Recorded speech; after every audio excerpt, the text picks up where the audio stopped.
శ్రీ గురుభ్యో నమ. శ్రీకృష్ణుడు గీతలో చెప్పినటువంటి అనన్య చింతనను గురించి మాస్టారు చక్కని ఉదాహరణతో మనకి బోధపడేటట్లు చేశారు. ఏమిటంటే అది, మా బంధువు ఒక పెద్ద ఆయన ఉండేవాడు. స్వాతంత్రం రాకముందు ఆ రోజుల్లో తహసీల్దార్గా పనిచేస్తూ ఉండేవాడు ఆయన.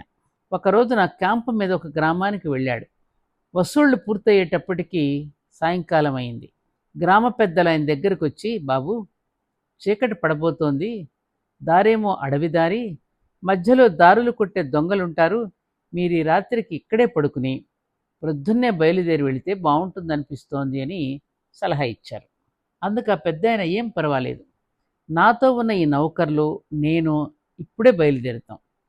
రాత్రి ప్రయాణం సాగితే ప్రొద్దున్నే చేయవలసిన పనిని పూర్తిగా చేయడానికి వీలవుతుంది అంటూ ముందుకు సాగాడు. గ్రామ పెద్దల వారిని పొలిమేర దాకా సాగనంపారు. అడవి దారిలో వీళ్ళ ప్రయాణం సాగుతోంది.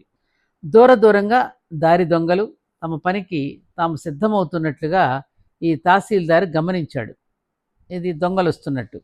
నౌకర్లను ఇలా ఆజ్ఞాపించాడు, చూడండి, దారి దొంగలు మన కొరకు సిద్ధమవుతున్నారు, మీరు ఏమీ భయపడవలసిన పని లేదు. అటు ఇటు చూడకుండా నా వెనుక నన్ను చూస్తూ నడక సాగించండి, మిగిలిన కథను నేను చూసుకుంటాను అన్నాడు. వాళ్ళు సరే అన్నారు. దారికి అటువైపు ఇటువైపు బలమైన కర్రలను పైకెత్తి పట్టుకుని వాళ్ళు బారులు తీర్చి దొంగలు నిలబడున్నారు. ఇక కొట్టడమే తరువాయి అన్నట్లుగా నిలబడున్నారు. అనన్య చింతనలో ఉండిపోయిన తహసీల్దార్ గారు ఆ దొంగల హృదయంలో కొలువు తీర్చి ఉన్న దైవాన్ని దర్శనం చేస్తూ ముందుకు సాగుతున్నాడు. ఆయన వెనుక ఆ నౌకర్లు సరిగ్గా ఆయన చెప్పినట్టే నడుస్తున్నారు. దొంగల రూపాలలో చలనం లేదు, వారి చేతుల్లోని కర్రలు కదలనే లేదు. విగ్రహాల్లా అలాగే నిలబడున్నారు. చెక్కి ప్రతిష్ఠ చేయబడిన విగ్రహాల్లా నిలబడి ఉన్నారు వాళ్ళు. తహసీల్దార్ గారు అనన్య చింతనలో అఖండమైన దర్శనాన్ని పొందుతూ పరివార సమేతంగా సాగుతున్నారు. దొంగలు వెనకబడిపోయారు, అలాగే నిలబడిపోయారు చాలాసేపు. ఎప్పటికో వారిలో కదలిక వచ్చింది. ఏం జరిగిందో, ఎందుకు జరిగిందో వారి మనసులకు అంతు పట్టడం లేదు. కారణం, అప్పుడప్పుడే వారి మనసులు జాగ్రత్తావస్థలోకి వస్తున్నాయి కనుక. అప్పుడే జాగ్రత్తావస్థలో వస్తున్న వారికి అంతకుముందు ఏం జరిగింది ఎలా తెలుస్తుంది? నౌకర్లు ఈ లోకంలోకి వచ్చారు. ఇంతసేపు ఏదో ఒక తెలియని దివ్యశక్తి ఒకటి వారిని అలా నడిపించినట్లుగా వారికి అనిపించింది. గొంతులు సవరించుకుంటూ, బాబుగారు, ఏమిటి సన్నివేశం, ఇంతకు మీరేం చేశారు ఇప్పుడు?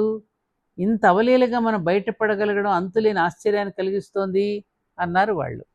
ఆత్మీయంగా వారి వైపు చూస్తూ తహసీల్దార్ గారు ఇలా అన్నారు, నేను చేసింది వేరే ఏమీ లేదు. పెద్దలు మనకు అనాదిగా అలవాటు చేస్తూ వస్తున్నదే అమలుపరిచాను. వాళ్ళు దొంగలై నిలబడ్డారు, నేను వాళ్ళ హృదయాలలోని దైవాన్ని సాక్షాత్కరించుకునే ప్రయత్నాన్ని చేశాను. కన్నులకు పొడగడుతూనే ఆ దైవం వారి మనస్సులను తనలోనికి స్వీకరించాడు. అంతే, వాళ్ళలా నిలబడిపోయారు, మనం ఇలా వచ్చేసాం. మనం చూస్తున్న ఈ వైవిధ్యం అంతా ఈ మనసు పనిచేస్తున్నంత వరకే. హృదయస్థుడైన దైవం అంతటా ఒక్కడై ఉన్నాడు. ఈ వైవిధ్యాన్ని చూస్తున్నప్పుడు మనకి ఈ లోకాన్ని గురించి ఒకప్పుడు మంచిగా అనిపిస్తుంది, మరొకప్పుడు భయం ముంచుకొస్తుంది. ఇలా రకరకాలుగా అనిపిస్తుంది. ఆ అనిపించడాన్ని బట్టి మన మనసు రకరకాల స్థితులను అనుభవిస్తుంది. అలా కాక సర్వజీవుల హృదయస్థుడైన సర్వాంతర్యామిని అనన్య చింతన ద్వారా అనుభవించడం అన్నది మనకు అలవాటైతే ఈ వైవిధ్యం అప్పుడు మనల్ని ఇబ్బంది పెట్టదు. సర్వాంతర్యామి యొక్క లీలగా అది మనకు గోచరిస్తుంది, మనకు ముచ్చటను కలిగిస్తుంది. అలాంటి ముచ్చటలలో ఒక ముచ్చటనే మనం ఇప్పుడు అనుభవించాం. ఇది తహసీల్దార్ గారి కథ. ఈ అనన్య చింతనలో పట్టు చిక్కినప్పుడు మానవ జీవితం ముచ్చటగా ఎలా నడిచిపోతుందో ఈ గాథ మనకు తెలియచెప్తుంది. ఎంత బాగా చెప్పారు.